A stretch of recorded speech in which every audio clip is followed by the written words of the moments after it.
Ahoy! Day number whatever in the books. It's the Monday practice.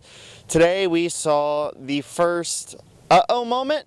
The first driver's already eliminated from the 107th ranking of the Indy 500, and we'll talk about how they ended up in the pecking order. Roll intro. There's more beavers. Net.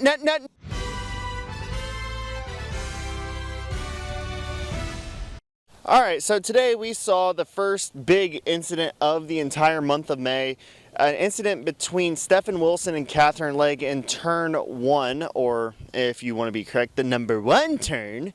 It was a stupid incident all around. Unfortunately, Stephen Wilson is out of the Indy 500 with a fractured vertebrae, and that Dreyer and Reinbold number 23 entry, or 24 entry, sorry, is tubbed. So that means that they have to get another car. It was a dead-on impact on the front bulkhead, and usually the cars are pretty much toast after that point. Now the Dreyer and Reinbold team, within 20 minutes, they were already working on the spare car. Catherine Legg's car did briefly get airborne. However, the car should be fine for the race. But luckily, some of the aero improvements that we saw, we didn't get really a 2019 where the cars like to take off. It went airborne and came right back down, so that's always a good thing. Our thoughts and prayers are definitely with Stefan. We hope to see him back as soon as possible. It just was a crappy situation all around. The drivers, they got to experience what race conditions would feel like. Now today was very similar to what's forecasted for race day in terms of the weather. It's supposed to be very sunny, very warm, and this gave them a really good chance to go out in race trim, since obviously qualifying is over, and kind of see what it's going to be like. We saw a lot of pack running and these very big packs that a lot of people were looking racy and taking risky moves. Some of them forgot it's an actual practice session. We had Colton Herta almost taking to the grass. We had a lot of very dive bomby moves into the corner. We had some three-wide racing. Great for race day, but you got to keep in mind it's a practice. In order to get to the race, you got to get through practice. And unfortunately, as I mentioned, Stephen Wilson will not be competing in the Indy 500 this year because of the injury sustained. Again, it's great that, it's not well, it is a serious injury. It's a spinal injury, but it could be definitely a lot worse, especially with that kind of impact. And he is a very tall driver, so he really has to cram himself in that cockpit. And that's just never good when you have a crash like that head on. At the top of the timing sheets today, we saw Will Power with a monster toe lap in the pack. It was a 229.222. This is the first time that we've seen the Team Penske's really high up in the pecking order through the race trim runs last week, through the quali trim runs on Thursday, Friday, and then qualifying itself. They never really had that pace to be on par with Ganassi's. Today was an exception, but the Ganassi's were not too far behind, with Dixon, Sato, and Pelot second, third, and fourth. The Ganassi cars look amazing in race trim. Once again, it's very, very formidable for them. They're going to be a huge hurdle for anyone to get the Indy 500 win.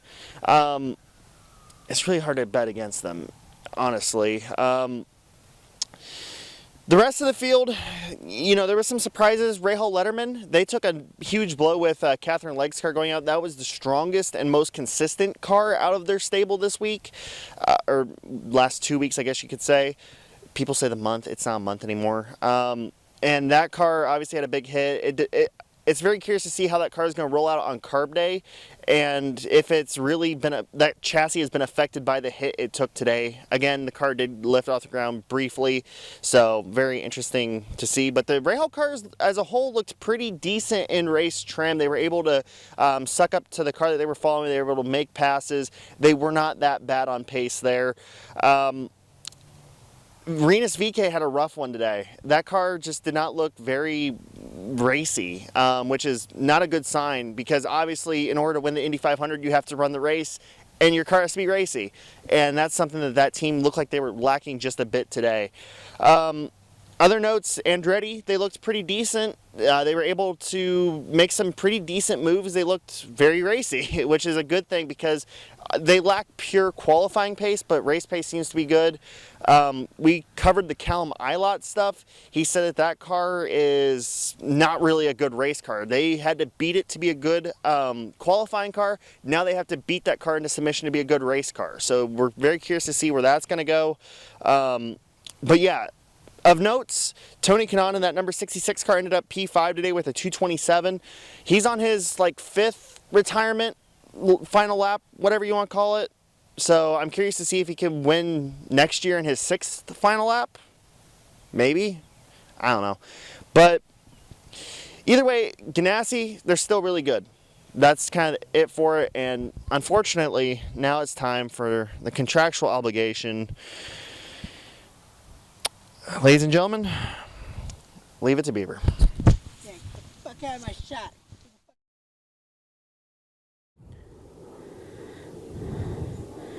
Boy, oh boy, what another incredible day at the racetrack. I didn't get to be there because if you missed yesterday, a depressed Rahaf fan spilled his dumbass beer all over me.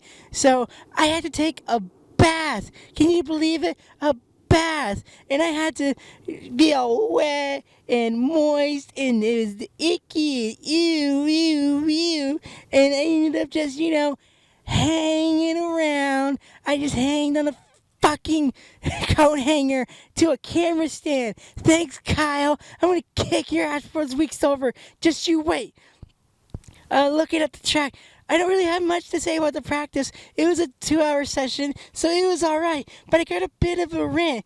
Obviously, we saw the crash. We know what happened. Stefan thought it was a fractured vertebrae.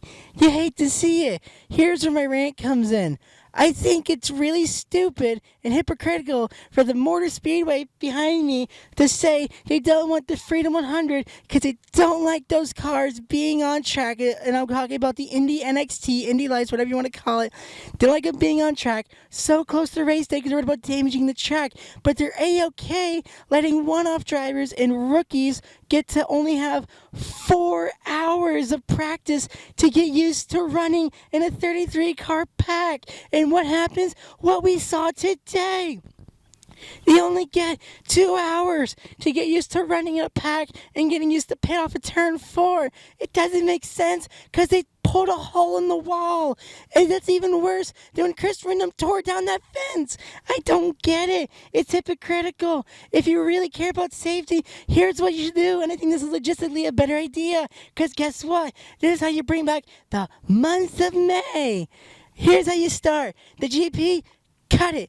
Cut all of it. We don't need it. It's a stupid race unless you keep the sprinklers on. We don't need it because it's a boring race in the dry. And it doesn't make any sense to have a road course race and sacrifice 2 days of practice so you can convert it back to the oval. Here's what you should do. Take practice opening day, move it to the Monday of the GP, get rid of the GP, and run qualifying on GP weekend. And you put the 100 on qualifying weekend. I think that's a great idea. I think it's a brilliant idea. So that way you can take the practice week that we just had for qualifying, have it be all for race weekend, and then the Monday practice, you can still do that. Have your damn media tour, have carb day, and then we can end it with the 100, with the 500.